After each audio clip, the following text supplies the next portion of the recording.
Então, boa noite a todos, boa noite a todas. É um prazer estar aqui com vocês. A gente vai dar aquela continuidade na aula anterior.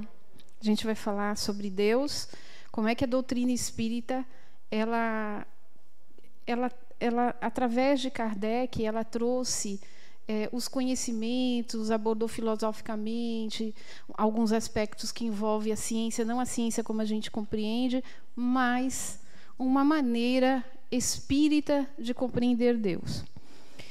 Mas antes disso, a dinâmica que eu quero fazer, e vocês também podem nos ajudar, é que eu queria que vocês fechassem os olhos, por favor. E para um melhor relaxamento, eu vou pedir a vocês que respirem profundamente e segure o ar por 3 segundos. Vocês vão respirar e segurar 1, 2, 3 e solta. Tá bom? Então vamos juntos. Já. Puxa o ar. Solta. Puxa o ar. E solta. Mais uma vez. Puxa o ar. E solta. E agora você vai prestar atenção nas batidas do seu coração.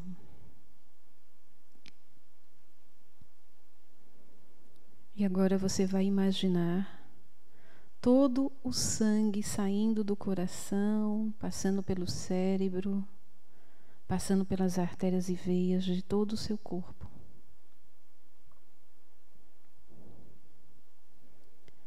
E agora, pelo chakra cardíaco, ou seja, pelo coração, você vai se sentir saindo do próprio cardíaco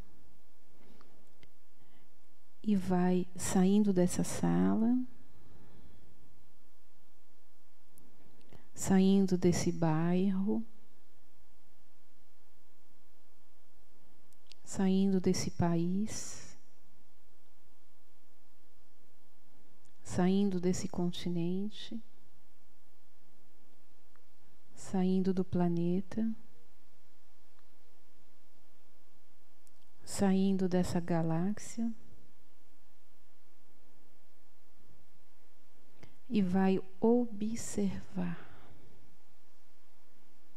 o que você vê.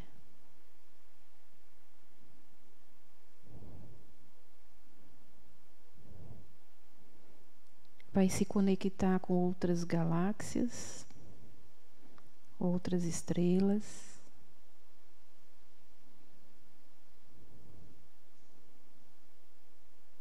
E aos poucos vai absorvendo essas informações e esses sentimentos. Aos pouquinhos, vai retornando à sua galáxia, retornando ao seu planeta, ao seu país, ao seu bairro, ao local de origem, que é essa sala. E cada um a seu tempo vai abrir os olhos.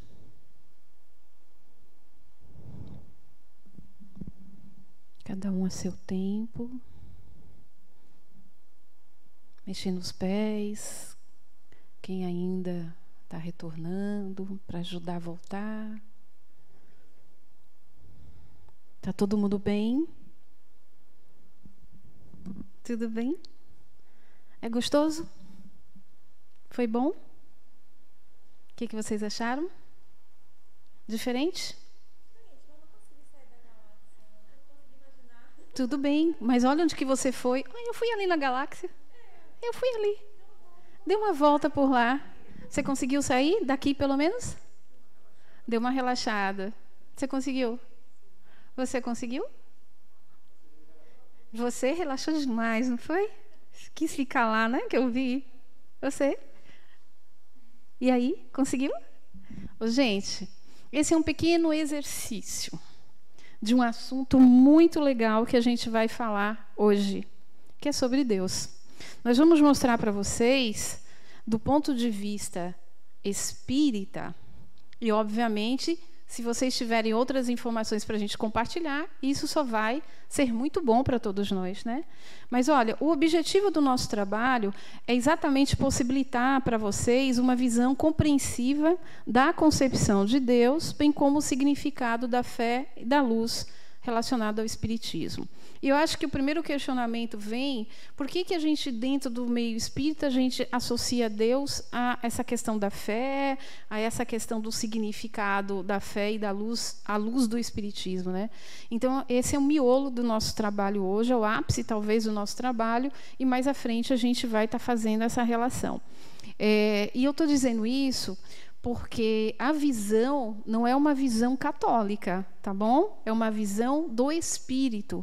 Kardec, quando descreveu, ele foi muito pontual em algumas coisas.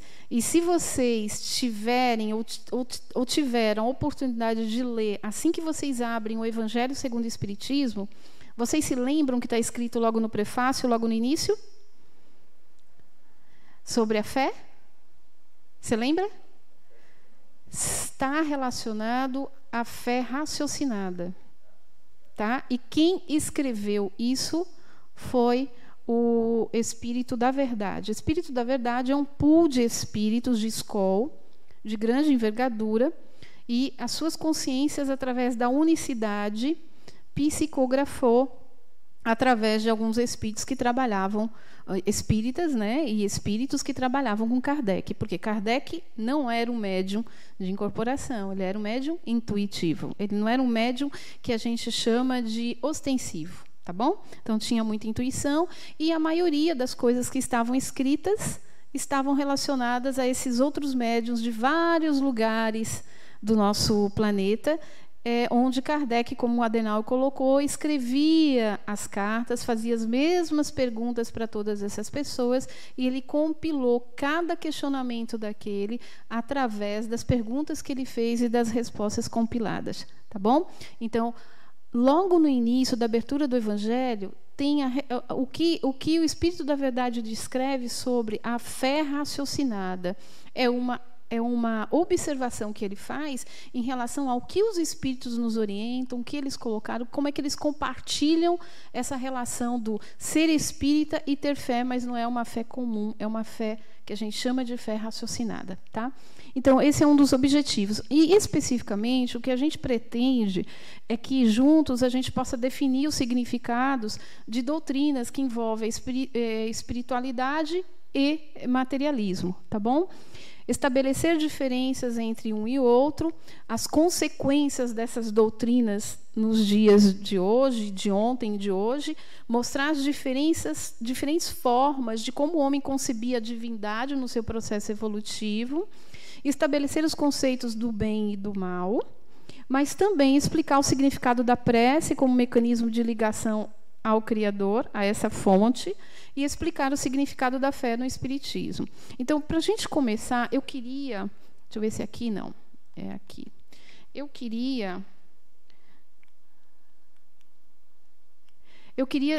que a gente começasse sobre definir o significado... Não. Cadê? Apresentar, estabelecer os conceitos... Definir o significado da doutrina, estabelecer as diferenças... Não, é o terceiro, pronto. Qual é a concepção que vocês têm sobre Deus? Eu vou começar minha aula por aí e a gente vai e volta, mas eu queria saber de vocês, como é que vocês atualmente, aonde vocês estão, com as informações que vocês têm, como é que vocês concebem Deus? Porque tem uma coisa interessante. Muitos dos que estão no nosso curso, alguns vêm por afinidade, não tem religião nenhuma, mas vêm por afinidade. Outros vêm para ampliar os seus conhecimentos, outros vêm para buscar o autoconhecimento, e outros querem estudar mesmo a doutrina espírita. Então, a gente sabe que existe uma diversidade das buscas. Vocês lembram a pergunta do ciclo? Qual é? Qual é a pergunta desse ciclo? Vocês lembram? Cada ciclo tem uma pergunta. Tentem lembrar. Ó, vira aí, vira aí. Ó a pergunta do ciclo ali. O que vou conhecer? Então, é por isso que vocês estão aqui. O que nós vamos conhecer? Então, uma das coisas é o que a doutrina espírita fala sobre algumas questões. E hoje a gente vai estudar o que a doutrina espírita fala sobre Deus. Mas antes eu queria ouvir cada um de vocês, como é que vocês concebem Deus?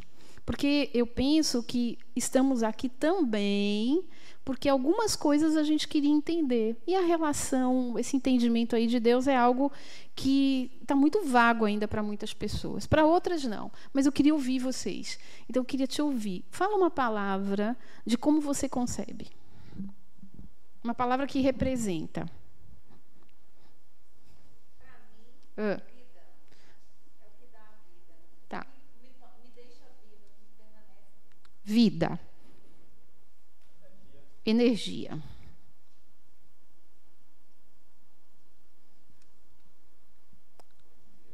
Fonte criadora.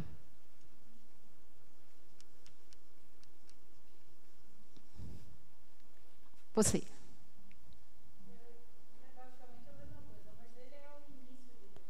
Posso escrever início? Pronto. Origem?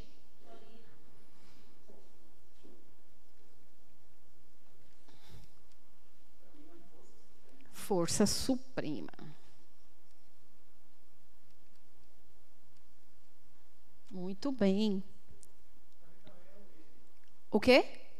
Origem. Ok. Vou colocar mais um asterisco aqui, que são duas pessoas.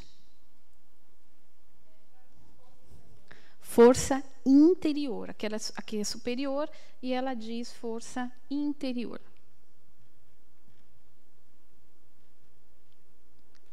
Interior.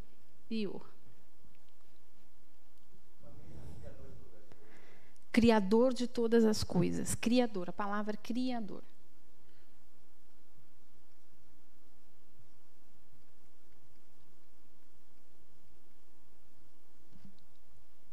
Tudo bem? Seja bem-vinda. A gente está aqui discutindo qual a concepção de cada um sobre o que entende de Deus. O que é que você diria? Força que move tudo.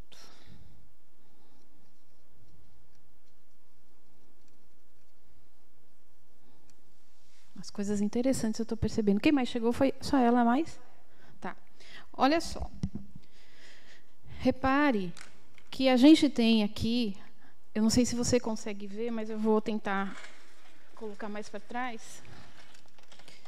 A gente não vai ficar preso aqui, a gente vai ficar prestando atenção lá, mas a gente vai começar a aula por vocês. Repare que existem algumas palavras que elas se repetiram. Vocês conseguiram perceber? Força. Força. Força. Fonte, origem, criar, de criador, suprema, move, ó, mover, né? Supremo, superior, que é o top do top, vida, energia. É isso, é dessa maneira que há milênios, nos nossos processos reencarnatórios, a gente veio adquirindo algumas informações, conhecimento e experiência, e a gente hoje, atualmente, concebe isso. Não podemos esquecer que a maioria de nós, atualmente, viemos e nascemos aqui no mundo ocidental. Raríssimos você encontra que mora no Brasil, que veio do Oriente. Então, a tendência é estarmos com essas informações por uma raiz ocidental, por uma raiz greco-romana, por uma raiz cristã, do cristianismo, de Jesus. Por quê? Porque existem pessoas que não sabem nem quem é Jesus. Vocês sabiam disso? Jesus, por mais que a gente diga que é a fonte de tudo, né? Mas existem pessoas que nunca ouviram falar em Jesus. Assim como nós, há pouco tempo atrás, nunca havíamos ouvido falar de Alá. E por aí vai. Cada região, cada cultura, cada comunidade tem uma percepção por conta das suas experiências. Daquilo que viveu, que conheceu, veio adquirindo e traz uma informação. Você pode chamar de crença, você pode chamar só de conhecimento, você pode chamar eu ouvi dizer, ou minha família é católica, e aí você vai trazendo essas informações. Mas isso é o que a gente tem hoje. Agora eu vou mostrar para vocês de como o Espiritismo tem abordado essas questões. Quem é de vocês aqui que não conhecia a doutrina espírita? Não conhecia nada? Está vindo aqui pela primeira vez? Todo mundo aqui conhecia alguma coisa? Todo mundo? Pronto. Quem aqui leu o livro dos Espíritos? Levanta a mão para mim. 1, 2, 3. Tá, mas já teve acesso. Mais ou menos. Vocês nunca leram. Quem já leu esse livro de Adenauer aí, Conhecendo o Espiritismo? Ok, pronto. Então, isso já vai nos ajudar bastante. Olha só. Ah, e tem uma outra aqui que é explicar o significado da fé no Espiritismo, né? Olha, no livro dos Espíritos, uma das primeiras perguntas é o que é Deus. Repare que Kardec não fez a pergunta quem é. Ele fez o que é. Por que será que Kardec fez essa pergunta desse jeito? O que vocês acham?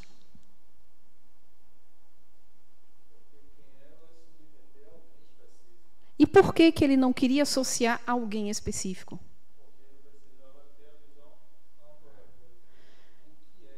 Só por isso? Isso também, com certeza. Mas por que será que ele não queria associar isso ao humano?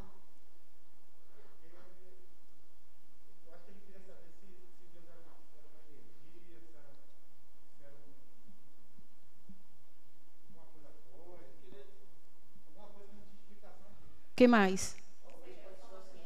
Hã? Ou se era só uma crença?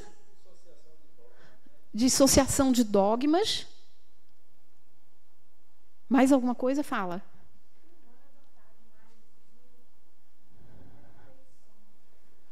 Sim, o humano é atrelado a imperfeições. Então, ele queria simplificar isso, neutralizar isso, ser mais objetivo. Lembrem-se que Kardec era um pesquisador, um cientista, um filósofo, ele era da área de exatas também, e ele era um educador. Então, ele didaticamente sabia fazer as melhores perguntas. Haja visto, você dar uma olhada nas perguntas que ele fez, são perguntas muito inteligentes. Então, e mais, assim como Kardec, assim nós, como Kardec, não se diferenciou do que ele tinha como perspectiva de conceber, porque ele também era um reencarnante, ele teve os conhecimentos dele, e a gente sabe também que ele teve muita influência do cristianismo. Ok? Então, quando a gente vai estudar a história, a gente vê que ele também tem uma tendência. Então, é mais ou menos esse padrão. E, sendo esse padrão, tem coisas aqui que não são palpáveis. Não dá para você pegar. Então, a pergunta que ele tinha que fazer era algo que neutralizasse essa coisa específica ao ser humano, aos defeitos, ou às qualidades, ou aos adjetivos. Por isso, a pergunta, o que é Deus? E se você reparar, as perguntas que vêm, todas elas têm essa tendência. Ele tenta neutralizar, generalizar e dar uma sustentação mais oficial, mais original, sem muitas outras influências. Então, ele é o que é Deus? Os Espíritos dizem, Deus é a inteligência suprema, suprema, que é a causa primária de todas as coisas. Trouxe uma satisfação para vocês? Não me responda imediatamente, não. A resposta foi, Deus é a inteligência suprema, causa primária de todas as coisas. Isso te satisfaz? A mim também não. Por quê? Por que que isso não satisfaz a gente de... Porque tem respostas que a gente... Tá. Mas tem respostas que a gente lê, a gente sabe que tem uma tendência, né, que coaduna com a gente, mas não está fechado ainda essa resposta. Por quê? Porque não responde totalmente. E porque não responde, a gente não alcança. Quando vocês puderem, dê uma olhadinha, eu não lembro a data, mas o último aulão, a Adenauer de vez em quando faz um aulão para os estudantes. O último aulão dele, ele vai falar bastante sobre isso. Fantástico. Vale a pena dar uma olhada lá. Você vai colocar lá TV Harmonia, aulão, e você vai entender como ele explana isso na perspectiva dele também. Então, tudo que existe para os espíritos é sua criação. Tudo que existe. Aí você diz assim, mas tudo que existe o quê? Reinos, mineral, vegetal, animal superior, que é o homem, né, o hominal. Mas e as outras coisas que o homem produz? Isso aqui não é o homem que produz? Isso aqui não é o homem que produz? Mas isso também é criação dele? Será que é isso que ele está dizendo? O que vocês acham?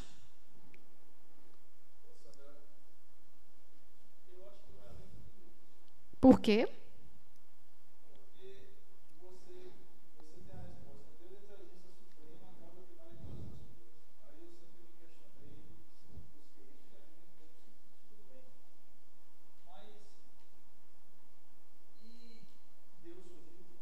Pronto. Por isso que a gente não está satisfeito, né?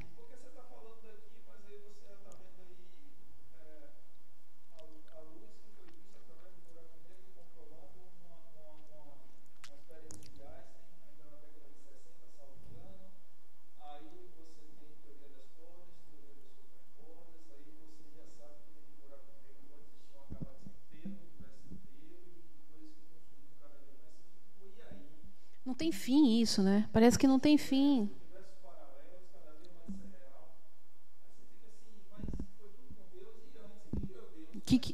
O que é antes, entende? Então, os espíritos, mais uma vez, bingo. Ele vem dizer para a gente, ó, meu amigo, tudo é criação dele, tá? Não vai mais além que a gente vai dar nó. A gente não tem cérebro físico e nem psíquico ainda para poder conceber. Mas eles dizem que um dia, e Adenauer descreve isso, a gente vai ler no conceito, quanto o homem amadurecer mais ainda psiquicamente, e ele só amadurece psiquicamente no nosso plano, na nossa patamar vibratório, frequencial do planeta Terra, porque os outros a gente não pode falar. Ele só consegue dar esse salto psíquico maduro quando ele reencarna e trabalha as suas relações através das suas experiências. A forma como ele se relaciona diante dos atavismos, dos problemas, dos queixumes, das grandes alegrias, das conquistas, do que ele produz, é o que vai amadurecer ele psiquicamente. Quando ele se deparar com as emoções, os sentimentos, como ele lida com isso, a capacidade, ele amadurece psiquicamente, mais ainda, as portas se abrem, ele vai concebendo realmente o que é Deus. Por isso que no início, por ter essa dificuldade, eu quis fazer um pequeno exercício de sentir. Porque a capacidade de compreender conceitualmente é quase inalcançável mesmo. O máximo que a gente consegue são esses conceitos aí. Olha, tudo que existe é sua criação. O ser humano compreende Deus pelas suas obras. Então, como assim? Então, os espíritos colocam de que, se um dia a gente não conseguir conceituar, ainda tiver com dificuldade, cabe a nós olhar para a natureza. Quando acontece um terremoto, quando você entra lá na NASA e vê as fotos ou os vídeos de uma galáxia engolindo uma outra galáxia, que você vê a explosão de um sol, ou seja, a perda da energia que vai virar futuramente um buraco negro, ou ele vai virar uma anã azul, uma anã branca, não importa. Se ele vai estar no mesmo grau vibratório, frequencial do nosso Sol, não importa.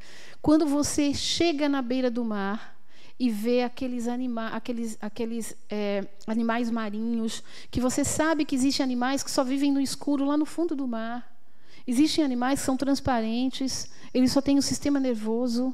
Existem pássaros que eles só vivem no alto do alto. Existem pássaros que morrem a partir do momento que o bico, eu não me lembro qual é a águia, mas eu acho que é a águia, que ela morre quando ela já não consegue mais se alimentar, porque o bico dela cresce tanto que fica curvado, ela não consegue mais comer. Ela morre de inanição.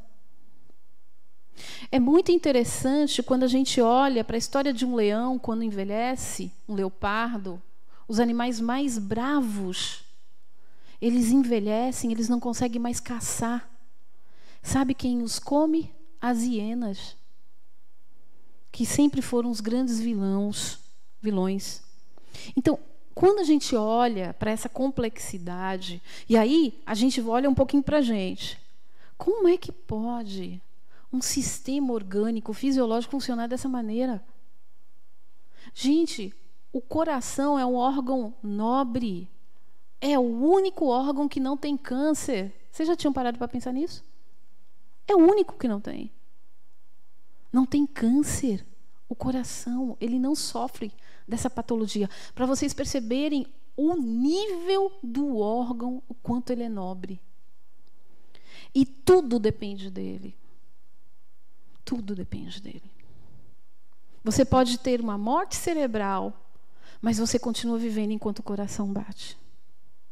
Isso é complexo, não é?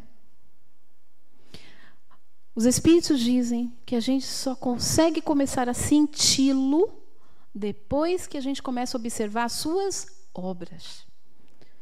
Eu sou produto de algo muito inteligente. É ou não é? Nessa complexidade. Foi o homem que me fez? Não estou falando da relação sexual. Eu estou falando do produto em si. Quando a gente descobre uma galáxia, quando a gente vê a nossa lua, o nosso sol, foi o homem que fez aquilo? O homem que inventou a cor verde da grama, ele imita, mas não foi ele que criou. É isso que os espíritos nos dizem sobre as obras. Você reflete e sente e começa a fazer a conexão dessa grandeza. Deus é também uma necessidade psicológica. E aí vocês vão aprender bastante, e a gente vai tocar bastante nesse assunto aqui nessa casa, que esse é um diferencial. A gente traz um componente psicológico porque nós entendemos que as relações durante a reencarnação é que nos amadurece. E isso é um componente psicológico. A forma como cada um de vocês foi criado, o que chegou até vocês, até essa idade, que é um pool de muitas vidas e mais dessa como você é criado, te gerou um patamar psicológico. Busque se conhecer, faça o seu trabalho de autoconhecimento e comece a perceber como você pensa. Aí você vai ver se você quer sair da caixinha, se você quer continuar na caixinha, porque é cômodo não conhecer. É bom ficar onde estamos. É bom não criar mais habilidades, é cômodo, é seguro. Mas o autoconhecimento, ele faz a gente ampliar as perspectivas sobre Deus. As pessoas que estão reencarnando a partir do ano de 2000, elas têm uma outra forma de se relacionar com esse Deus. A maioria nem chama de Deus, mas entende que é algo ultra potente. E eu gostei muito dessa palavra aqui, mover, que está atrelado à força, porque é como a gente entende mesmo. Porque para criar essa complexidade fisiológica perfeita, para criar a natureza do jeito que é, e ter a força, isso é excomunal. Isso não é só forte energeticamente. Isso também é inteligente. É ultra inteligente. Foge das nossas capacidades de compreensão. Então, os espíritos colocam para a gente de que Deus ele é eterno. É como se ele não tivesse um começo e nem um fim, ou teria sido criado por alguém. E quando os espíritos vão descrever isso logo no início, nesse primeiro capítulo, eles vão dizer, quero dizer uma coisa para vocês. Eu não sei tudo. Nós aqui estamos dizendo o que sabemos, porque nós também estamos evoluindo. Foram muito sinceros e simples. Então, as informações que eu trago para vocês são informações que advêm do século XVIII, XIX, tá? É onde os espíritos conheciam. E não vamos esquecer que boa parte dos espíritos daquela época, que também influenciavam Kardec, eles tinham vivências e as suas experiências. E muitos deles também tinham vindo do cristianismo, tá? De muitos momentos e experiências medievais. Mas, claro, também tinha um espírito de escola sustentando esse trabalho. Deus é imutável. Se ele tivesse sujeito a mudanças, as leis que regem o universo não teriam nenhuma estabilidade, tudo seria um caos. E a gente sabe que não é um caos. Mesmo quando nós vemos o pulsar de um buraco negro que atrai tudo que ele tem à sua volta, aquilo não é considerado o caos, é considerado para nós. Mas aquilo é considerado transformação. O tempo todo a gente transforma, a gente não cria, a gente sempre vai observando o que está posto, tem como base e a gente vai criando e vai produzindo. Assim também o universo. É imaterial. Se fosse matéria, não seria imutável. Estamos sujeitos às transformações da matéria. Então, por isso ele é supremo, na compreensão dos espíritos. Nada se muda. Ali não dá para você comparar, senão ele seria modificado. É único. Se houvesse muitos deuses, não haveria unidade de vistas nem de poder na organização do universo. Na compreensão dos espíritos, é uma unicidade. O que pode acontecer, que é o que a gente tem percebido, é que muitos dos espíritos, quando trazem informação, não é de um ser. Porque os seres em perfeição, segundo a escala de Kardec, eles já voltaram para o que a gente chama de unicidade. Eles saíram porque nasce-se simples e ignorante, numa perspectiva coletiva, vai se fazendo as experiências nos reinos. A partir dessas experiências nos reinos, vai se tendo uma tendência de individualização até que se permite viver no reino hominal. E aí a consciência começa a ser despertada e é favorecido o livre-arbítrio.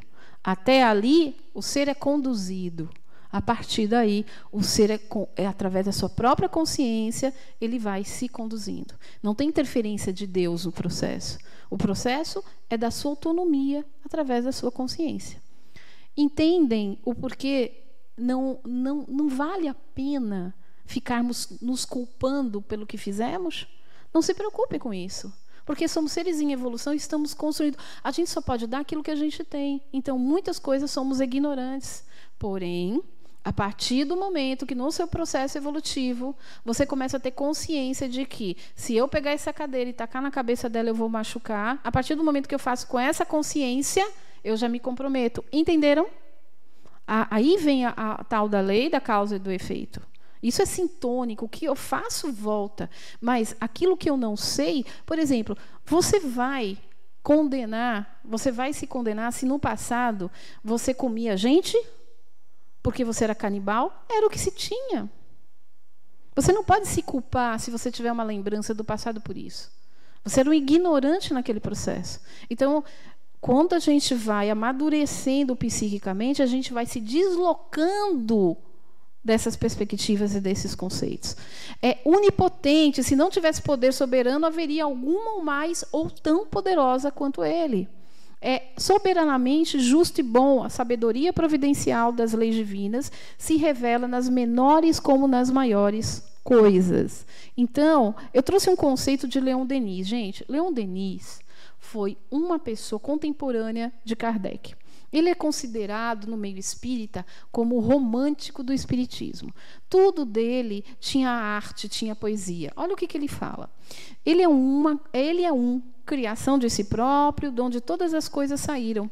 Ele está nelas e as desenvolve, e nenhum mortal jamais o viu, mas ele a todos observa. Bem filosófico, né?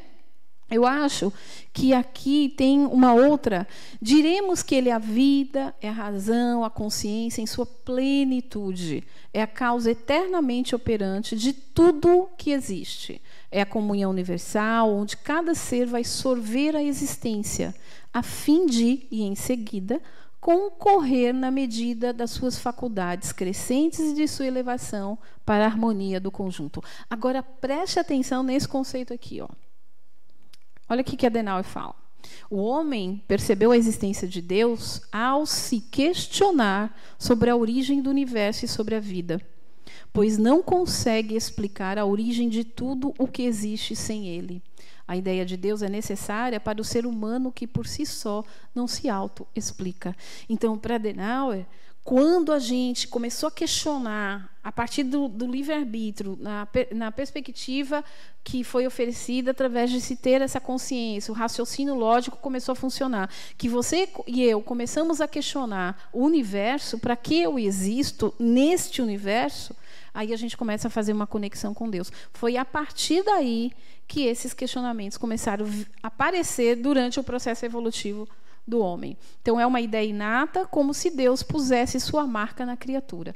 É como se fosse a percepção de Deus em nós é como se fosse uma tatuagem. É como se fosse uma tatuagem. Você imprimiu essa tatuagem diante da sua descoberta, da descoberta de si mesmo. Você não tem como se dissociar. Você vai me dizer, mas os ateus, eles não pensam. Não, está nato.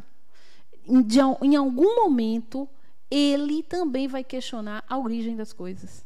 E daí ele começa a fazer a conexão. Ele pode não admitir por ignorância, por orgulho, mas ele questiona a origem. Então, ele tem, mesmo através de uma faísca, ele faz essa conexão. As evidências. Então, o livro dos Espíritos, na questão 4, o Kardec vai perguntar quais são as evidências, né? Onde podemos ver essas evidências? Numa máxima que aplicais a vossas ciências. Não há efeito sem causa. Então, vamos olhar para o nosso Sol. Tá, o Sol existe. Por que ele existe? Quem o criou? Aí vamos para a pergunta do que ele fez no início. E o antes, e o antes, e o antes. Então, esses efeitos, o que é produzido, a qualidade do que se produziu é excomunal. Não tem como não questionar. O nome que nós conhecemos, por sermos filhos greco-romanos, na sua maioria, é Deus. Mas você vai encontrar em várias comunidades aí, em vários continentes, outros nomes, não é mesmo? Mesmo dentro dos países que se consideram ateus. Então, procurai a causa de tudo, que não é obra do homem, vossa razão vos responderá. Então, o que será? Então, nós damos o nome de Deus, mas outras pessoas nem nome dão, mas sabem que existe. Tá? Aqui eu trouxe só um exemplo da galáxia, de como a gente envolta o Sol. Isso tudo tem uma razão, tem uma força frequencial, vibratória, mas é para a gente ter uma ideia desses parâmetros, tá bom? Então, os atributos que damos a Deus são frutos da ideia que fazemos de nós mesmos. Quanto mais evoluído é o espírito, melhor ele compreende a Deus. Lembra que eu tinha comentado isso com vocês? Então, para muitos, vocês vão ouvir: Deus é amor, Deus é vida. Então, a gente vai qualificando diante do parâmetro que a gente tem. Porque força, movimento, vida, energia, criadora, origem, é onde o nosso cérebro chega, onde a nossa mente consegue conceber. Tá? Então, aqui eu queria dizer para vocês, mais ou menos assim, é como se fosse uma síntese desse aulão que Adenauer deu. Ele traz assim para a gente, eu gostei muito de poder refletir sobre isso. Que a nossa consciência, ela muda de acordo com as nossas experiências. Então, ela é mutável. Mas também consciência, imagine a consciência como uma janela. Então, se a consciência é como se fosse uma janela, a sua consciência, ela só consegue enxergar até aí, concorda? Conforme você vai vivendo as experiências, você abre mais, a janela vai abrindo mais. Conforme você vai vivendo, vai abrindo mais, vai abrindo mais. Então, o que nós concebemos sobre Deus é onde a nossa janela pode ver, tá? Saber pela experiência vivida, os nossos saberes vão estar atrelados por esse saber, por essas vivências. Seus sentimentos maturados ajudam a compreender Deus. E aí, esse assunto eu queria tocar com vocês. Esse exercício que eu fiz no início é apenas uma parte de uma possibilidade de tentar entender. Porque como a gente não consegue raciocinar e criar matemática, calcular, a gente busca fazer uma coisa que é mais fácil para a gente, que é sentir. Então, eu sugiro a vocês que qualquer dia desses, façam essa conexão muito mais profunda do que a gente fez aqui. Pode ser com música ou sem música, mas num lugar silencioso. Feche os olhos e faça a seguinte pergunta: como entender Deus? O que é Deus? E deixe a coisa fluir. Vocês vão conseguir entender que sentimento é esse. É inexplicável. Tenham o hábito de sempre se conectar buscando isso, que vocês vão entender. Tá? É uma possibilidade. Sua consciência precisa evoluir para você sentir, para entender os padrões reguladores de Deus. O que a gente está chamando de padrão regulador? É o que os Espíritos vão dizer lá no finalzinho do Livro dos Espíritos, que se chama leis divinas. Vocês lembram das leis divinas? Vocês lembram quais eram? Vocês que leram? Hã? Lei do trabalho, do amor. O que mais? Lembra aí? Lei do progresso. Lei da adoração, tá? Então, segundo os Espíritos, cada informação daquela, cada lei daquela é uma forma de... Vocês estão sentindo calor? Vocês querem que ligue o ar-condicionado? Acho que está tudo bem, né? É uma forma de você viver em comunidade e ter uma referência. Vou dar um exemplo. A lei do trabalho.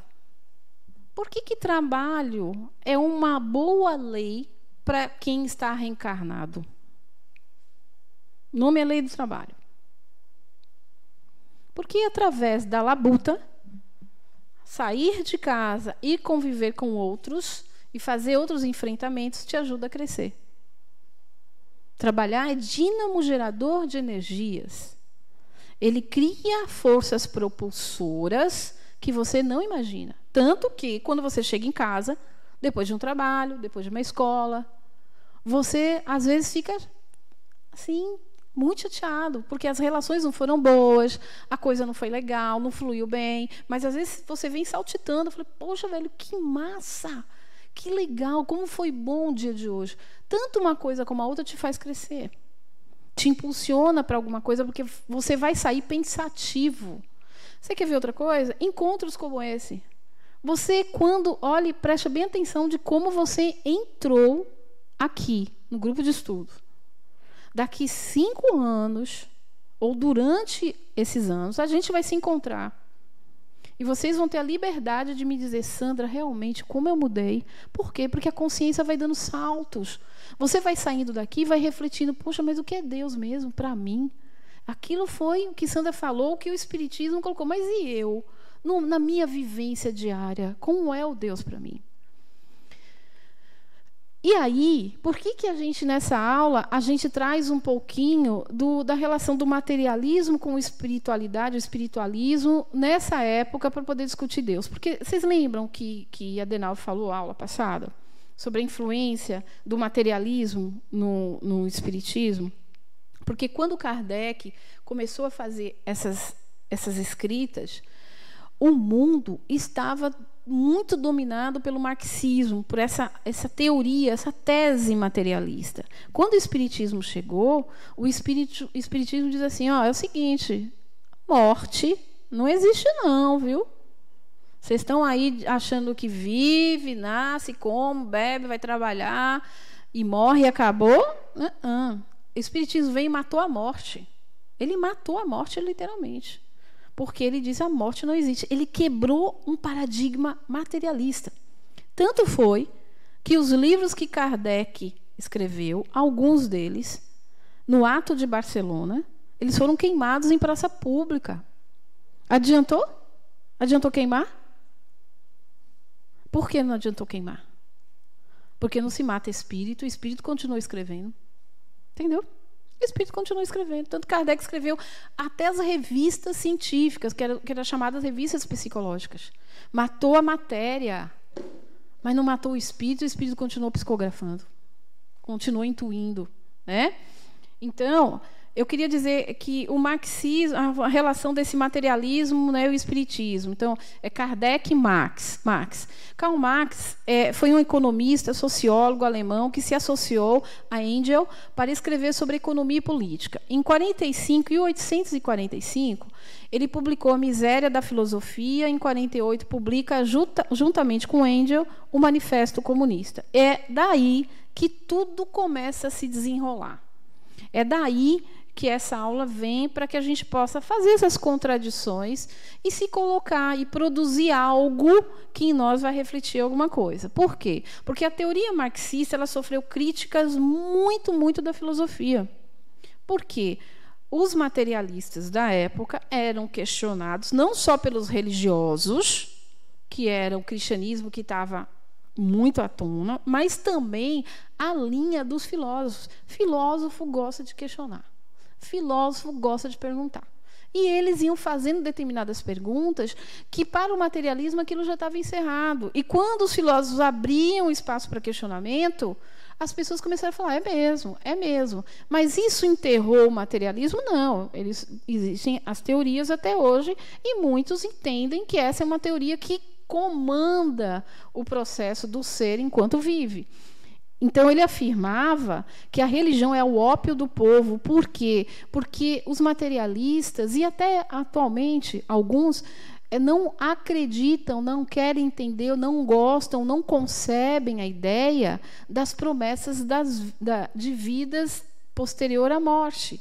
Porque eles achavam que isso é descabido, porque a vida não continua. A vida se encerra no corpo. A vida biológica é o que existe.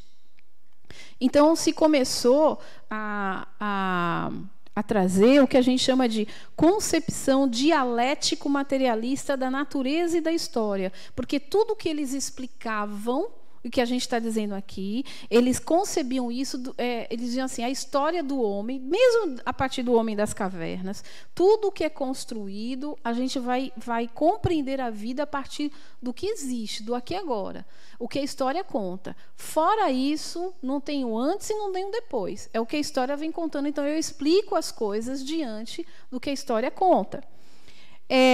E era um projeto político de transformação da sociedade capitalista dos tempos modernos. Tá? Então, um outro ponto de vista desse entendimento, eles diziam que, e até hoje algumas pessoas, que através dos contrários, através dos conflitos, é que se criava um produto e que a gente deveria refletir a vida. E que isso tinha um lado positivo. Observando as ocorrências históricas, Marx percebeu a luta das classes é o que domina o mundo. Então, polarizar as pessoas diante da luta das classes de pouca valia, mais dinheiro, menos dinheiro, a luta entre essas experiências é o que vai contar, é o que vai dar o salto do produto da realidade que a gente vive. Então, as histórias e a vida das pessoas eram contadas por aí. Na antiguidade, por exemplo, os escravos lutavam contra os seus senhores. Na Idade Média, os vassalos lutavam contra os senhores feudais. Em sua época, observando a Revolução Francesa, presumia que o proletariado deveria lutar contra os empresários. Daí a tese dele, a superação do capitalismo, está no próprio germe do capitalismo. Então, quando a gente analisa de longe, o que a gente começou a perceber é que essa tese materialista, ela se tornava limitada. Porque quando Kardec começou a trazer essas perguntas e essas respostas, e as pessoas que só tinham uma tese, que era a tese materialista, e quando começa a ler as teses espiritualistas, as pessoas começaram a falar, não, tem coisa a mais. Essas perguntas aqui são inteligentes. Essas respostas aqui dá para a gente discutir bastante. Vocês conseguem entender o porquê que o tripé do espiritismo é filosofia, ciência e religião? A filosofia por conta dessas questões, porque nos levam a pensar e refletir de maneira permanente. Religião, porque quando os espíritos tocam no assunto da fé raciocinada, ou seja, você acredita em Deus ou você sabe que ele existe, ou você o sente? Quando Kardec diz assim, se você acredita, isso é limitante, é limitado. Porque você simplesmente acredita e ponto, ponto final. Eu acredito, dou um carimbo e acreditei. Não é só isso, segundo ele, segundo os espíritos. Quando você o sente, observa o produto de uma obra inteligente, de uma criação inteligente, você não só acredita, você vai começar a filosofar sobre. Ou por isso, então, religião e o por isso filosofia. Mas tem outro tripé. Qual é o outro tripé? Vocês lembram? Filosofia, religião e ciência. Por que ciência? Vocês se lembram? Por que Kardec trouxe outro tripé como ciência? Me lembra aí, vocês. Porque o quê? Então, mas experimentação de quê? Dos efeitos. Dos efeitos das cadeiras que levantavam, giravam, das comunicações que falavam em outras línguas. Então, e respostas que vinham. E quando eles iam confirmar, isso era verdade. Os espíritos, fulano de tal, que está sentado lá no fundo, que tem um carro na cor tal, que disse isso ontem para a mãe, a pessoa ficava, ixi, foi isso mesmo, como é que sabe? Se eu nem conheço ela, não sei nem onde que ela mora, não sei nem o bairro dela. Então, isso, Kardec começou a querer analisar esses detalhes a partir da técnica da observação, que é muito utilizada em ciência também. Ele observava os fenômenos, anotava, descrevia, pensava numa pergunta para perguntar, porque ele dizia assim, essa cadeira não tem cérebro, ela não tem coração, mas ela está me respondendo, então alguma coisa tem aí, isso é o que eu quero descobrir. Então ele fazia perguntas, mas ele não fazia pergunta só na sessão que ele estava. Ele fazia pergunta e isso ia de barco, de navio, andava léguas. As mesmas perguntas ele fez. O que é Deus? Perguntava para mais de, eu não lembro, mas acho que era mais de 40 instituições aí, que tinham sociedades espíritas da época. E ele tinha as respostas, ele compilava e via a tendência da resposta e respondeu no Livro dos Espíritos. Então, essa questão dos conflitos, dos contrários, era uma tese muito, muito forte, né? Dialética marxista, materialista. Então, em vez de a dialética a partir do espírito, ela parte da matéria. Essa é a diferença do espiritualismo. Tudo parte da matéria. Nesse caso, a matéria torna o elemento principal e o espírito secundário, um epifenômeno, para usarmos a terminologia filosófica. Então, quais foram as perspectivas da teoria materialista? A matéria é eterna, em permanente movimento de ascensão. Num determinado momento, ela aparece na vida e ela vai surgindo, e aí vai surgindo o homem, e aí ele vai produzindo pensamento, e como reflexo dos movimentos anteriores. Então, o máximo que a teoria materialista chega é, um determinado momento, a vida aparece. Um determinado momento, depois o homem aparece. Um determinado momento, o homem começa a pensar. Em um determinado momento, se morre aí. O homem vai ser explicado por essas experiências anteriores, pela experiência dele de si mesmo. Pronto, a tese materialista é essa. Aplicada à história dialética materialista, significa que a evolução da sociedade é determinada, em última instância, pelo modo de produção dos meios de subsistência. Gente, sabe quem questionou bastante isso? Quando a teoria de Darwin, que a gente vai estudar mais lá para frente, não hoje, a teoria da evolução. Porque quando Darwin começou a fazer uma relação com os reinos, se começou a perceber que não dá para dissociar uma vida sem os outros reinos. Porque se eu explico o homem só pela sua história, nessa tese materialista, E eu desvinculo ele do reino vegetal, do reino animal, porque eu me relaciono com eles. Aliás, eu dependo para sobreviver, eu dependo deles. Eu dependo da sombra, eu dependo do sol, eu dependo da água, eu dependo do alimento de um vegetal. O vegetal depende muitas vezes de mim para que ele possa estar continuando produzindo. Então, repare, quando Darwin começa a falar sobre a evolução das espécies, essas coisas também começaram a ser questionadas. Então, com base nessa observação histórica, ele sustenta que a história de toda a sociedade está até os nossos dias, é a história da luta de classes. Eles se limitaram a falar sobre os conflitos entre classes. Tá? Bom, então, só é real o que é percebido pelos sentidos humanos. Os precursores foram Darwin, Feuerbach, Nietzsche, Friedrich Jacob. Apesar de Darwin falar da teoria da evolução, mas eles ainda estavam no núcleo dos materialistas, não eram dos espiritualistas. Mas entre eles mesmos, quando eles desenvolviam a teoria deles, eles deixavam sempre brecha para a filosofia questionar, para os filósofos questionar. E aí, meio que se entrava em contradição em cima daquilo que eles mesmos produziam. Então, aqui o materialismo é a crença da matéria como origem e fim de tudo que existe. É a negação da existência de Deus. Então, não existe o Criador, não existe essa fonte criadora. E o espiritualismo? Aí eu vou abordar mais um pouco isso e a gente para um pouco e discute, tá bom? O espiritualismo na religião é uma teoria que enfatiza a intervenção direta das forças espirituais ou sobrenaturais em todo o mundo. Tá? Espiritualismo vai falar de sobrenatural. Eu não escrevi lá espiritismo, ok? Para a gente não confundir. O espiritualismo, dentro de um contexto geral, entende, sim, que existem forças espirituais, mas também forças sobrenaturais. Tá?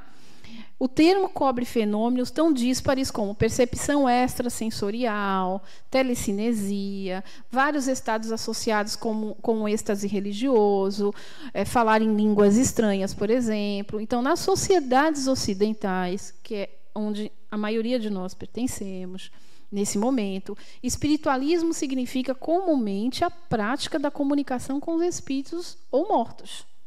Então, olhem um pouco como a gente já começa a se diferenciar do que a gente acabou de falar do conceito materialista. Mas olhe mais. Marx, como cientista, ele baseava-se na comprovação dos fatos. Quanto aos dados do espírito, a religião da época não lhe oferecia provas convincentes. Então, por mais que alguns materialistas discutissem com alguns religiosos, porque a maioria se dizia espiritualistas, se questionava, então me prova que Deus existe, e não se conseguia. Porque, para os materialistas, toda resposta tem que ser provada cientificamente. Ok? Então, ficava essa guerra de um sente e o outro mostra as provas cientificamente do ponto de vista material. Então, Marx desconfiava das promessas dessa felicidade do outro mundo na vida futura, concentra-se assim apenas na matéria, no contexto, no concreto, não faz por ódio, capricho, por querer contrariar a religião, mas por conta dessa sina de cientista. Eu queria dizer isso porque muitos acham e vão condenar Marx por ser contra o espiritualismo. E não é bem assim. Ele só tinha uma cabeça de cientista. Ele era formal, ele era um intelectual também, mas era uma visão racional.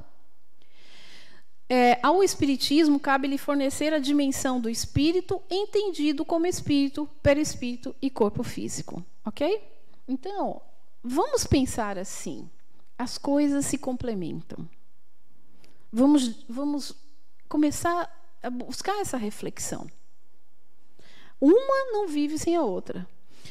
Vocês vão ver em uma aula que Deus, matéria e espírito são a base da formação da existência. Não existe nenhum ser no universo que viva sem Deus, sem a matéria e sem o espírito. Tudo vai dar esse movimento e essa conjunção para determinadas explicações. Aí você vai me dizer, mas você está me dizendo que no reino mineral o espírito existe? Não, existe o princípio espiritual. No reino vegetal o espírito existe? Não, existe o princípio espiritual em evolução. Até que em um determinado momento, ele deixa de ser princípio para ser espírito propriamente dito. E aí você já começa a ver a construção, a característica do perispírito se formando, para que ele possa guardar as memórias psíquicas e aí se construindo, nas suas lembranças, nas suas experiências, ok? Marx libertou o homem da exploração econômica, claro, porque quando ele começou a discutir a luta de classes, ele começou a fazer todo mundo refletir, olha, gente, cuidado com essa dependência. Trouxe alguns equívocos para os que vieram depois, sim, mas pelo menos ele fez o homem questionar. Então, vocês conseguem entender que as teses, por si só, elas não são ruins, elas não são horríveis. Mesmo algumas coisas que os homens colocam atualmente, que a gente está achando absurdo, futuramente a gente vai falar, olha, isso ajudou a impulsionar tal coisa. Isso ajudou a impulsionar outra coisa, porque me fez refletir isso, aquilo. Então, de alguma forma, os contrários, os conflitos são positivos? É bom? É, porque vai fazer a gente refletir de alguma maneira, vai criar um impacto, tá? Então, deu-lhe uma nova dimensão do ser quanto à sua função material na sociedade, mas faltou-lhe a dimensão metafísica, faltou a perspectiva desse sentir, dessa experimentação ou compreensão do que o espírito, né, que dá origem a tudo. E com Marx, o ser humano morre para nunca mais nascer. E a realidade do espírito, contudo, explicada por Kardec, é outra. Tá? Então, ele é imortal, pode retornar à Terra quantas vezes forem necessárias para dar seguimento à sua evolução. Então, a grande diferença do espiritualismo e do materialismo é exatamente essa. Mas também, quais foram as principais reflexões? Então, para a gente encerrar esse capítulo, quais as principais reflexões? Marx pode ter se inserido no mundo como cientista, não precisava ser radical ao ponto de negar a existência do espírito, do sentimento religioso, né? O espírito, que era mentor de Chico, alerta-nos para os desmandos intelectuais, quando nos deixamos envolver demasiadamente pela demanda científica da sociedade. Ele nos chamou a atenção. Ciência é importantíssimo, mas cuidado para você não ficar crente da ciência. Mas cuidado também para você não ficar crente da religião. Mas cuidado também para você não ficar crente da filosofia, porque senão você não tem onde se portar. Porque quem filosofa muito tem um foco, mas quem também é materialista também não tem um foco mais amplo. Quem é religioso demais, com uma crença religiosa, também não abre a sua janela. E a consciência, ela se constrói com essas todas as experiências. Vocês conseguem entender por que nós não nascemos sempre no mesmo lugar? Porque a gente precisa se apropriar de outras culturas para nos cutucar, para que a gente possa crescer, para que a nossa consciência amplie. Por isso, hora você está aqui, outra hora você está no Japão, outro momento você está em outro planeta, porque essas experiências são importantes. Então, e do ponto de vista, eu só queria finalizar, do ponto de vista filosoficamente falando, né, sobre o espiritualismo, ele designa a doutrina segundo a qual existem duas substâncias radicalmente distintas pelos seus atributos, uma das quais é o espírito e a matéria. Então, filosoficamente, quando os filósofos começaram a questionar também, do ponto de vista o materialismo, eles colocaram isso em voga para ser pensado e está até hoje nos dias, né, nos cutucando. Bom, então o espiritualismo vai admitir a existência de alguma coisa que não é a matéria. Essa é a grande diferença. Enquanto o materialismo fica na matéria, o espiritualismo vai dizer tem algo a mais. Tá? Então, as grandes religiões da humanidade são espiritualistas e o espiritualismo leva a uma esperança do porvir. Gente, isso é o que foi o maior paradigma de enfrentamento do materialismo. É gerar uma virtude que se chama esperança. E aí, eu queria trazer um pouquinho para vocês uma experiência que eu tive. Eu sou enfermeira de formação e uma vez chegou na UTI uma menininha que tinha, eu acho que ela tinha 8 meses de idade. Ela estava na UTI. Essa menina estava com câncer terminal. 8 meses de idade. Câncer terminal. Eu não me aguentei. Eu desabei como um humano, e porque eu vi a mãe assim, desarmada. A mãe estava questionando isso. E o choro daquela mãe, as perguntas daquela mãe para mim, ela dizia assim: enfermeira, o que minha filha fez para estar em fase terminal? Essa menina não teve um problema durante a gestação.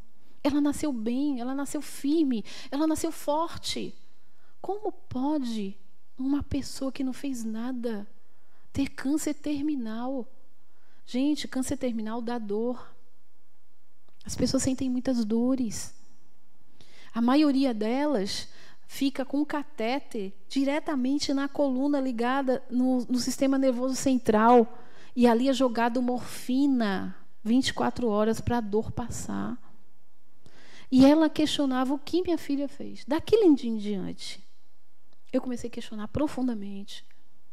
Está vendo que não dá para explicar só na linha materialista isso? Porque essa menina não teve história. Como se conta que a vida se encerra no biológico se ela não teve uma experiência de luta de classes? Isso me fez pensar. E daí em diante, até hoje, as coisas nos seus detalhes eu questiono. Então, a gente sabe que o materialismo é a filosofia que leva a uma consideração da matéria. Então, não existe nada além da matéria. O espiritualismo admite a existência do homem, de um elemento chamado espírito ou alma, que continua a existir depois da morte. Então, corpo e espírito. Mas o espiritismo é um sistema tríduo, inclui entre o corpo, a alma e um outro elemento, que é o perispírito. Vocês vão estudar isso com mais detalhe à frente, mas, segundo Kardec, somos seres multidimensionais, e para viver na outra dimensão, quando desencarnamos, deixamos o corpo e continuamos com o semicorpo, que é o perispírito, em outras dimensões. Existem espíritos que desencarnam e ficam muito perto do orbe terrestre, do ponto de vista frequencial, outros um pouco mais, e aí você vai ler no Livro dos Espíritos, quando ele diz sobre a categoria da evolução dos espíritos. Existem espíritos felizes, espíritos sofredores, tá bom? E aí, eu vou parar aqui uns 5 minutinhos para perguntar para vocês.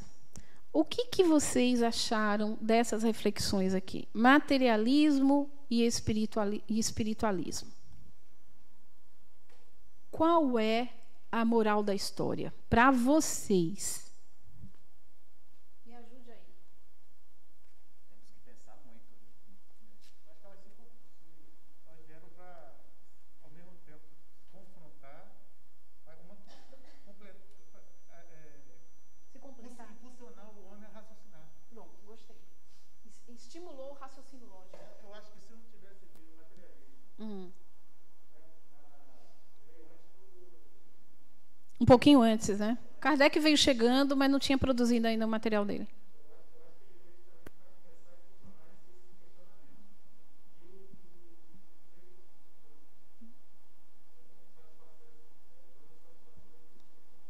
O que mais? Me ajuda aí. Me ajude. Me ajude a fazer essa aula, vai. Quais são as reflexões que a gente tira? São muitas reflexões assim, em relação a todo esse processo.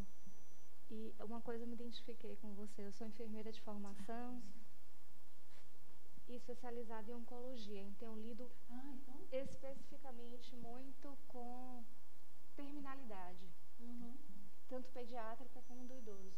Isso te faz refletir sobre o porquê da finitude material, porquê daquele ciclo e, principalmente, o processo de reflexão em relação a lutos,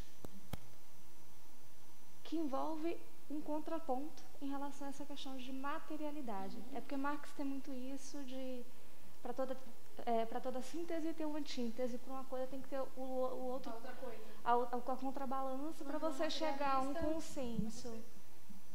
E às vezes eu paro para pensar se necessariamente para uma coisa tem que ter o seu oposto, ou se não pode existir outras possibilidades. Legal. O que você pensou? Na realidade, o que eles falaram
seja nesse cunho, porque isso vira crença, mas é sentir o que está vindo, como isso se apresenta, é experimentar, é deixar vir. Porque dizer assim, eu acredito, eu tenho que ser, é muito limitado, mas o ser, quando se permite, ele vai experimentando e vai, isso é possível. Né?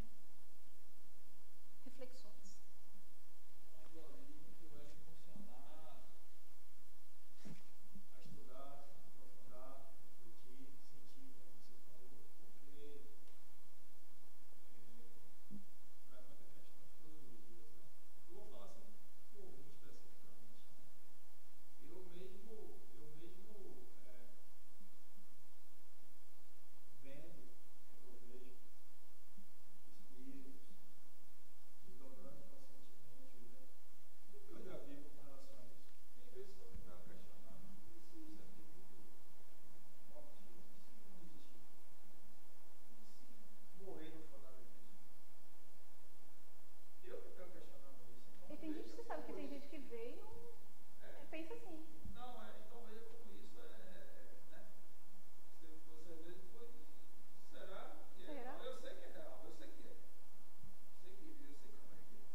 Ilusão. Eu acho que é da natureza da gente. Das experiências nossas. Questionando para evoluir, né? Reflexões. Pensou? Sim, inclusive a sua explicação, inclusive com relação a essa questão, né, da criança, me trouxe uma resposta em que eu tinha feito várias vezes essa pergunta desde criança. Eu sou gêmea com outra criança, logo eu nasci mais forte e ela morreu, né, logo em seguida. E eu questionava muito, inclusive, eu fui da igreja batista, porque minha mãe era batista, meu pai da igreja católica. E ambos eu perguntei, mas por que ela teve chance de ir direto para o céu e eu ter que ficar aqui correndo risco de ir para o inferno? E qual foi a resposta sua? Me trouxe uma resposta que eu queria desde criancinha lá, lógico, com o tempo, com amadurecimento, lógico que eu não penso dessa mesma forma, mas lá atrás, quando eu questionava, eu dizia, você pergunta isso porque você não é cristão. Você pergunta isso porque você quer fugir da religião. E como isso coloca a gente numa posição em que não nos permite sequer evoluir ou amadurecer. A gente fica bem limitado, né? Nas nossas reflexões. Verdade. Como é seu nome? Ana. A gente fica bem limitado nas nossas reflexões. Mas olha o que eu vou mostrar para vocês aqui agora. Ó, aqui vai mostrar para vocês como é que o homem foi concebendo Deus, segundo o Espiritismo, tá? Então, dos fenômenos, o homem passou a fabricar imagens e cultuá-las. E, posteriormente, começou a reverenciar pessoas como sendo o próprio Deus. Então, hoje, quando você vê Santo Antônio, Santo Antipado, Santa Catarina, Nossa Senhora Aparecida, isso foi um dos últimos estágios para se conceber Deus. Quer dizer, um dos penúltimos, porque existem esses últimos que é sentir Deus, sem conceber imagens. Mas, inicialmente, não foi assim, tá? Então, a crença de Deus ela foi influenciada pelo culto aos antepassados, pela ideia do sobrenatural. Mas olha que interessante, ó. Houve fases que a humanidade em que se viveu a litolatria, que é culto a pedra, imagens, e ao totemismo, né?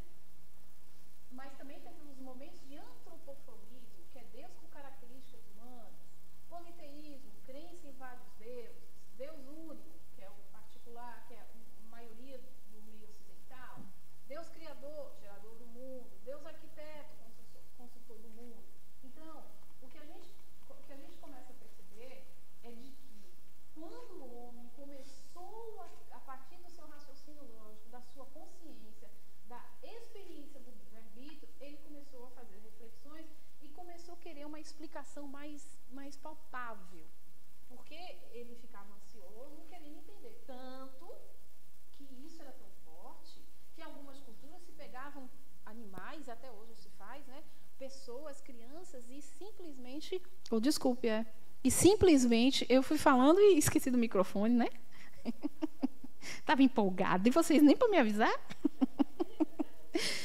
E aí ele foi chegando num patamar que ele fazia oferendas de pessoas, jogava pessoas do precipício porque dizia que Deus iria buscar, ia ficar grato, ofereciam os animais. Até hoje a gente tem essa relação, algumas pessoas com essa divindade, algumas crenças. Gente, foi daí, nessa conexão, que a gente pode começar a falar do início, do surgimento dessa fé. Então, a fé é um elemento importante, porém não essencial para a compreensão da existência de Deus. O significado desse ter fé transcende a crença cega em algo dogmaticamente estabelecido. Então, eu estou começando a dizer para vocês sobre a concepção que a gente tem de fé na visão espírita. Isso aí é a segunda Adenauer.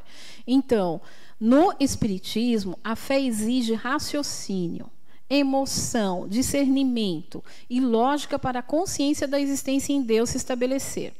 A fé raciocinada em bases lógicas, claras e emocionais. Se eu chegar para você e dizer assim, Aninha, Deus está voltando, Jesus está voltando.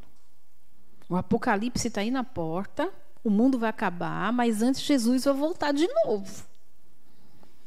Aninha, se ela não questionar, se ela não teve muito desenvolvimento psíquico, da inteligência, se for uma pessoa com tendência submissa, pouco desenvolveu esses questionamentos, ela vai acreditar? É mais fácil ela acreditar? É mais fácil. Ok? Porém, se ela, no seu desenvolvimento psíquico, apesar dela acreditar em muita coisa, ela vai dizer assim, mas não é assim que eu acho, não. Ela já está se questionando. Só o fato de ela não acho isso, ela começa a se questionar, ela dá um espaço. E tem outros que vão trazer cálculos matemáticos sobre a existência de Deus e vai conseguir explicar do jeito dele. Filósofos, religiosos, cada um tem uma forma de explicar. Não há fé inabalável senão aquela que pode encarar a razão face a face em todas as épocas da humanidade, segundo Kardec. Sem dúvida, não se pode demonstrar a existência de Deus por provas diretas e sensíveis. Deus não se manifesta nos sentidos, aos sentidos. A divindade ocultou-se em um véu misterioso, talvez para nos constranger a procurá-lo, o que é mais nobre e mais fecundo exercício da nossa faculdade de pensar. Porém, existe em nós uma força, um instinto seguro que para ela nos conduz, afirmando-nos sua existência como maior autoridade do que todas as demonstrações e todas as análises. Então, sentir Deus, experimentar essa conexão é algo muito particular. Então eu vou pedir agora novamente para vocês fecharem os olhos,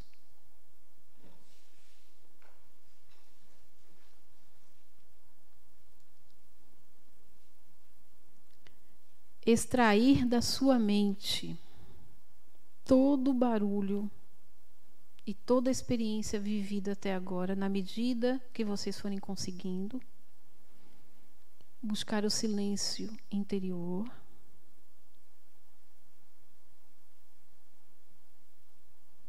E vocês vão começar a fazer uma viagem. Vão se encontrar todo mundo agora em um lindo gramado verde, macio, temperatura ambiente, e vão olhar à frente e vão ver uma imensidão de terras sem fim. E vão começar a caminhar à frente. Vão começar dando os passos e você continua andando. Continua andando. E à frente, você começa a perceber que você começa a ficar leve. Quanto mais você anda, mais você sai do chão. Quanto mais você anda, mais você flutua.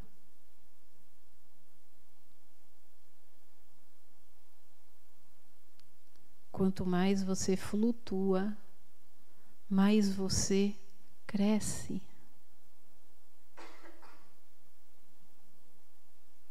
E você vai se tornando um fio de luz e vai acendendo. E você vai se elevando, vai se sentindo leve, transparente, e vai se misturando com o ar.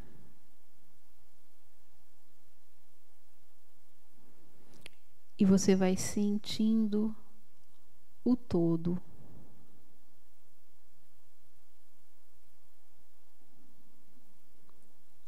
Você vai sentindo a unificação de tudo e de todos.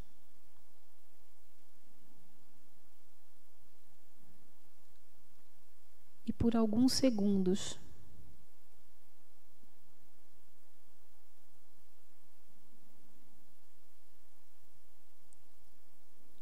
você vai se permitindo sentir o que é Deus.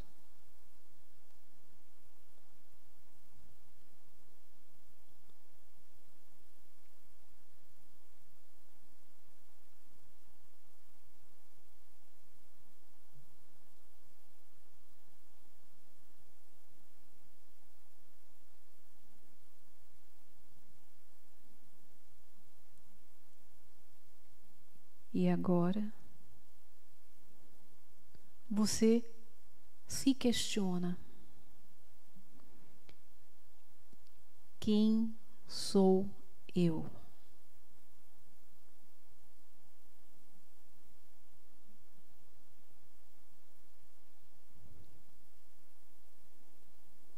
Por que vivo?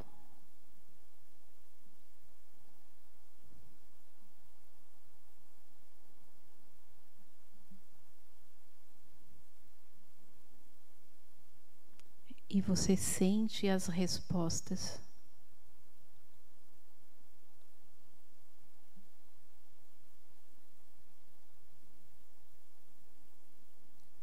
E agora, você começa a perceber o fio de luz que você se tornou. Começa a retornar. Vai verificando que esse fio de luz começa a aumentar e tomar uma forma. É o seu corpo perispiritual. Você começa a voltar para o local de origem e começa a ver o seu corpo. E começa a sentir o gramado novamente.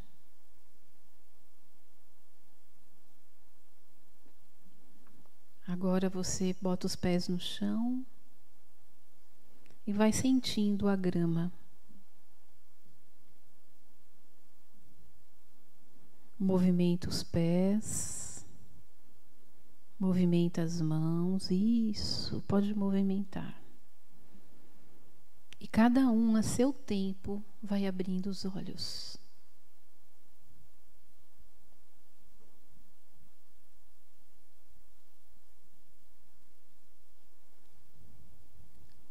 Tá todo mundo bem?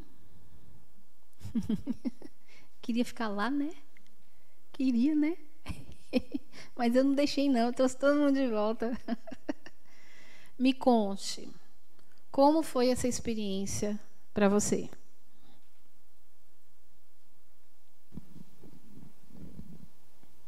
Tava mais leve lá do que aqui. Tava mais leve lá do que aqui. Por que você associou essa leveza?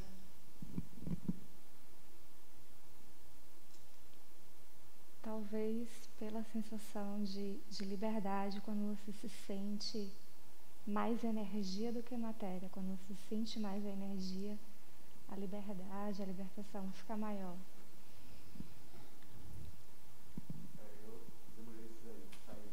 Demorou para sair, mas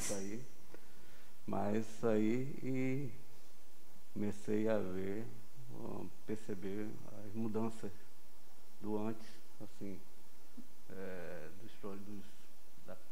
da criança e do adulto, a mudança que teve, né, o processo de ajudar, né, da forma que eu estava analisando como eu estava no início, os pensamentos no início, cheguei a voltar, né? Acho que foi interessante isso. Eu percebi lá quando eu estava no filete, voltando. Você conseguiu sentir, na hora que o filete que eu fui chamando para voltar, você conseguiu sentir essa diferença? Da mudança. Ok. Você.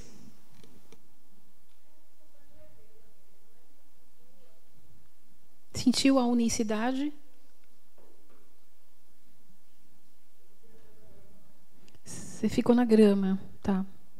Estava confortável, né?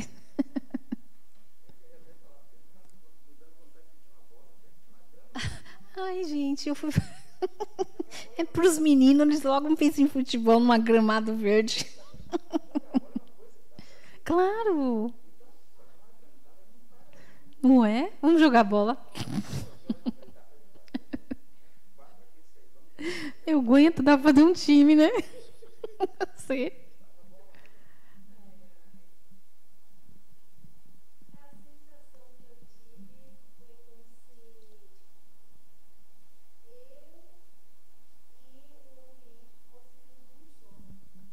Uma unicidade.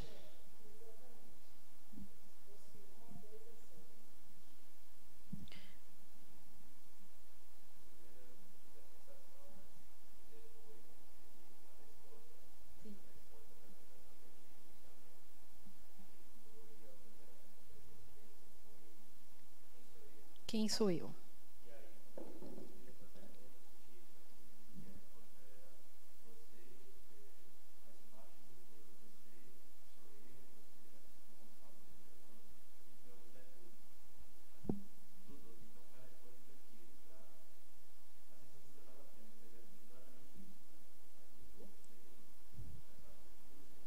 Fiquei curiosa. Isso te satisfez?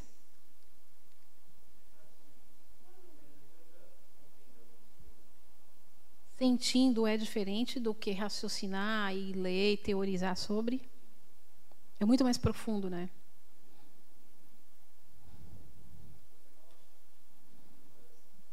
Conseguiu responder o que sou eu? Não.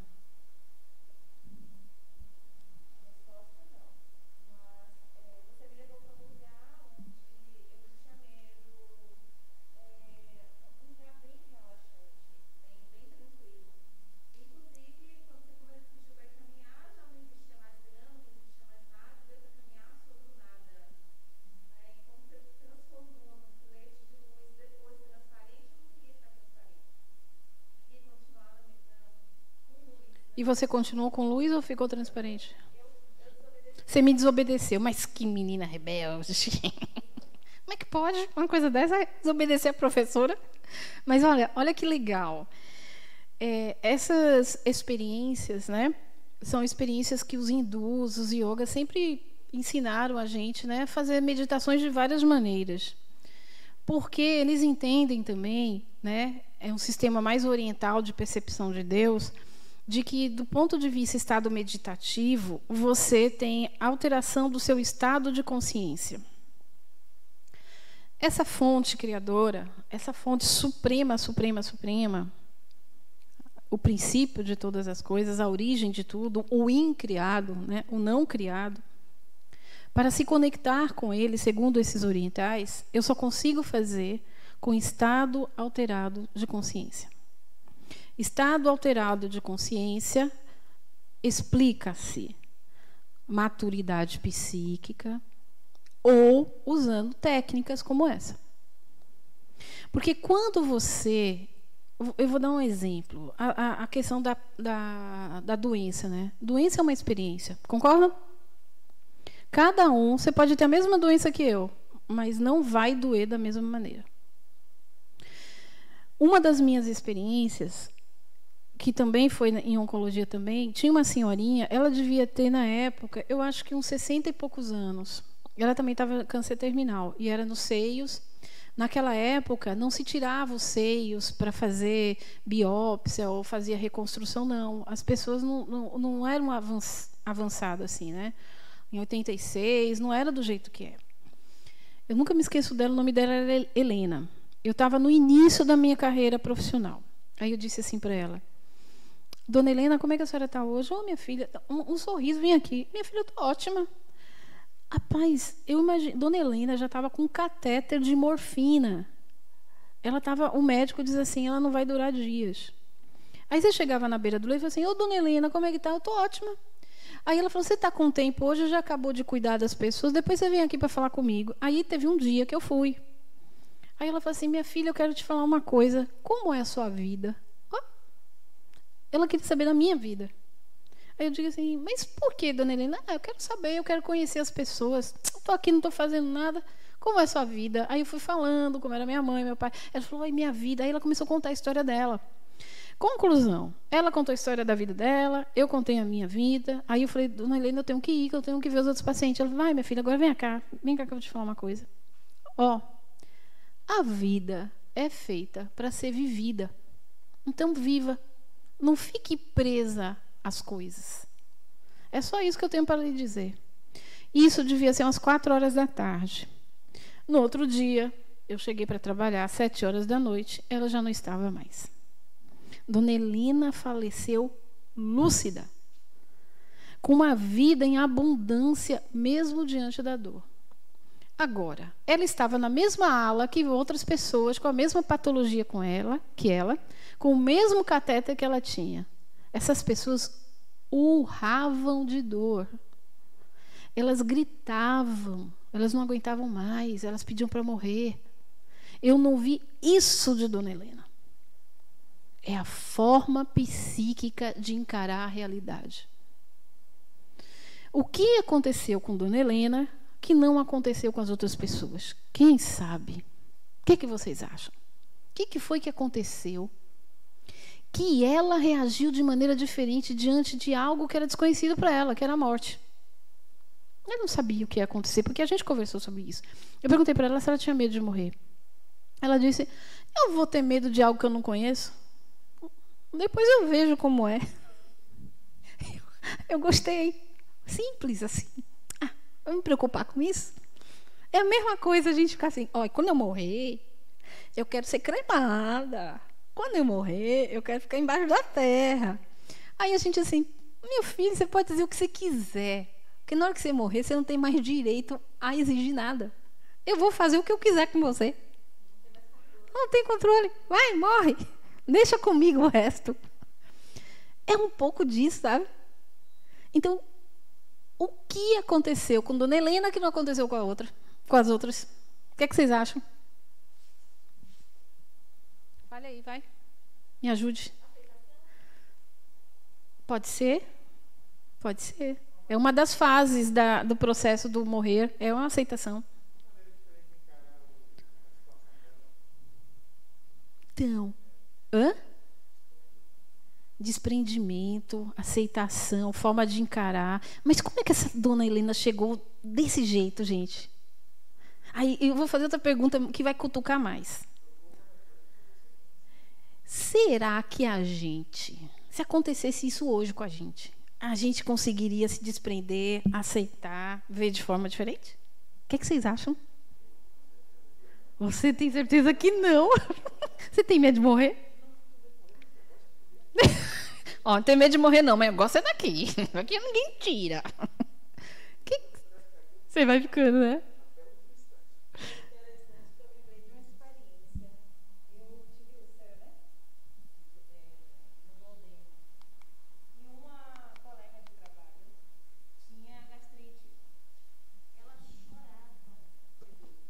Chorava mesmo de ter que dispensá-la para ir para casa porque não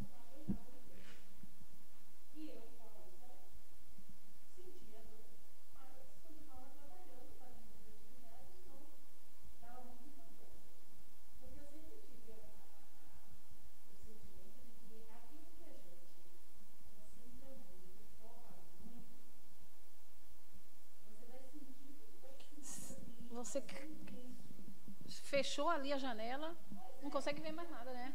Uhum. Isso ajudou. É o que eles chamam de salto quântico, né?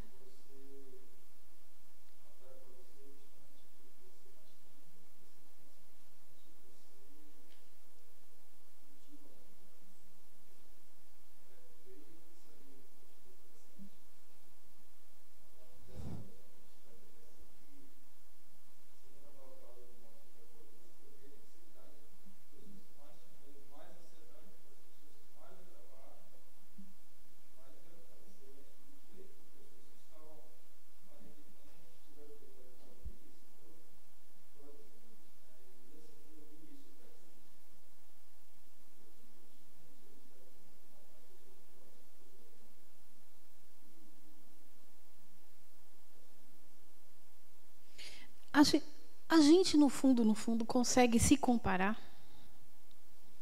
Dá para a gente se comparar? Não dá, gente, não dá. Siga o seu caminho, entendeu? Mas é isso que a gente está discutindo hoje. Você é a sua capacidade psíquica. Pronto, você fechou com chave de ouro. É a nossa história hoje sobre Deus. Deus está em nós, mas o amadurecimento de compreendê-lo está limitado à nossa capacidade psíquica. E capacidade psíquica, vou de novo lembrar. Viemos da mônada, um grupo energético que fez, como princípio espiritual, experiências nos reinos. Reino mineral, estático, né? Não está estático, não. Está tendo movimentações de átomos ali.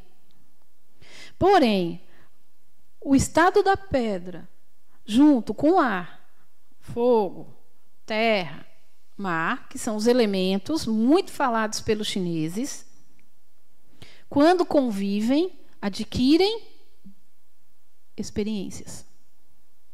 O princípio espiritual está evoluindo ali.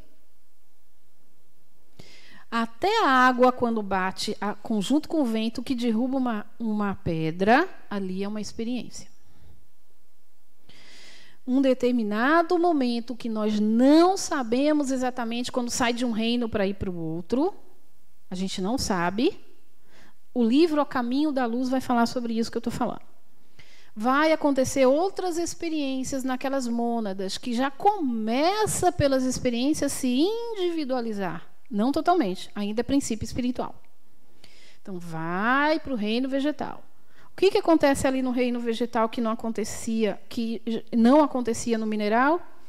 O mineral fazia fusão dessa coesão que tentava deixar de ser coeso, né? Ser junto para começar a ser separado.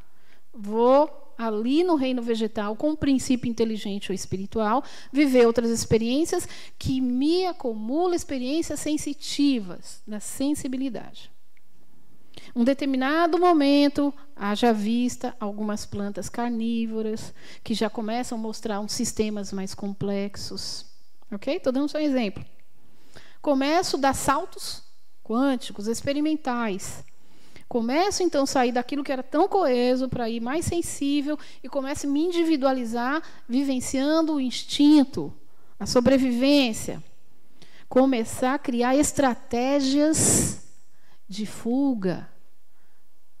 Começo a entrar num ambiente de medo, de fome, de sede, de proteção, até que eu já começo a me individualizar e começo a dar um outro salto quântico para poder ir para o reino nominal.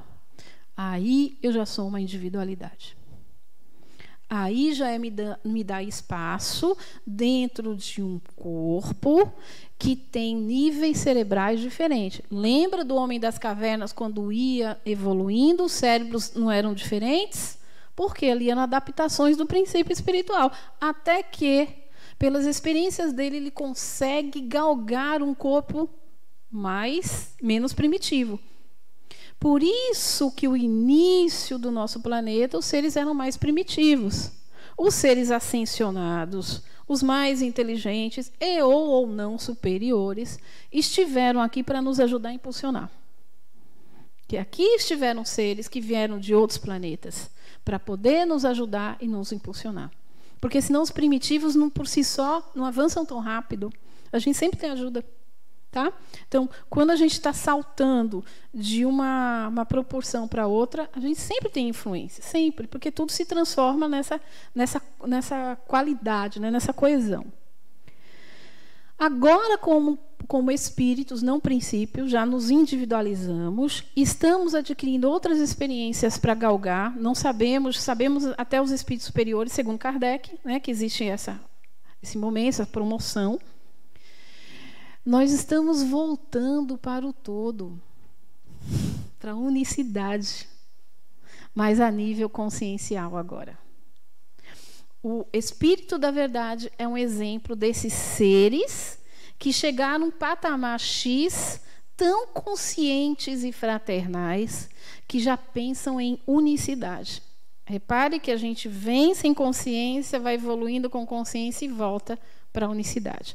É tanto que a força excomunal dessas consciências criam mundos. No livro Nosso Lar, tem um determinado momento que André Luiz fica no final de um auditório que estava tendo uma reunião de espíritos de escola no Ministério da Comunicação, onde a palestrante era uma veneranda. Era uma pessoa chamada, não sei o que lá, veneranda. Era um espírito de escola. Estava fazendo uma palestra falando sobre criação. Em um determinado momento, ela diz assim: quer mais amor do que o conjunto de consciências fraternais criando mundos? Isso não tem preço. Os seres, por amar a criação dessa divindade, desse Deus, só por amor, eles se reúnem, desejam amor, mentalizam para materializar aquilo que se deseja. O Sol, os planetas, a galáxia, isso é...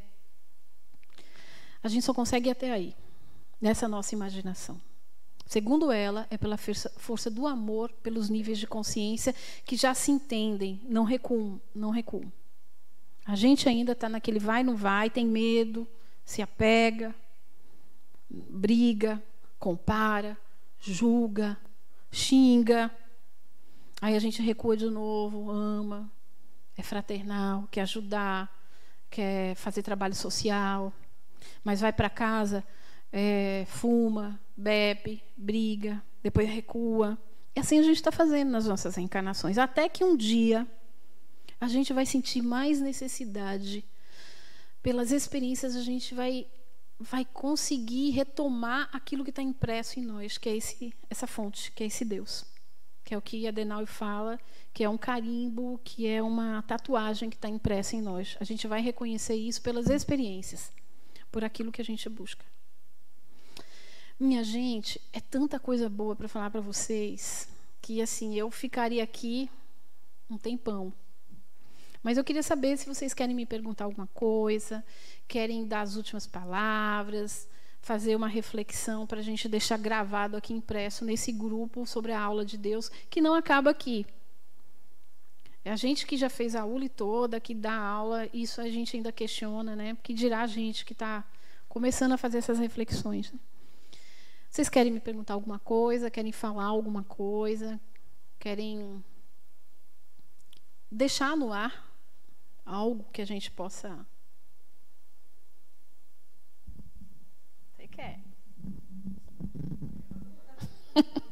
Eu estou cutucando todo mundo. Mas a quantidade de informações que você passou Só... pelo menos algumas, no mínimo 24 horas para tirar uma mínima conclusão.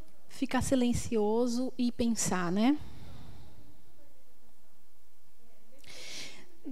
Deixa eu fazer uma pergunta para vocês. Antes dessa aula sobre Deus, e agora com essa aula de Deus, alguma coisa mudou aí dentro?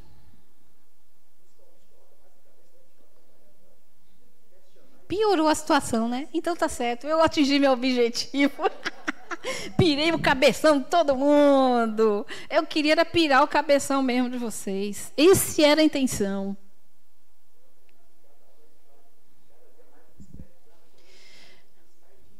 Então, esses conflitos, essas inquietações e esses conflitos é o que gera o tal do salto quântico, tá ok? Tá ok? É isso que faz a gente maturar. Por isso, continue questionando, perguntando. Na hora que vocês forem ver alguma coisa na televisão, questione por que aquilo. A gente vive hoje numa polemização enorme política. Mas não critique, não julgue, não. Questione você. O que isso traz para mim? Ou por que eu penso desse jeito? Vai chegar em casa, alguém vai falar alguma coisa, vai te perguntar, não rale, não brigue. Questione você. Por que você está sentindo isso? Por que você tem essa postura? Por que você pensa desse jeito? Daqui para a tua casa você vai dirigir, ou vai no carona, vai questionando. O que essa aula fez comigo hoje? Por que eu sou assim? Da onde eu tirei essas questões?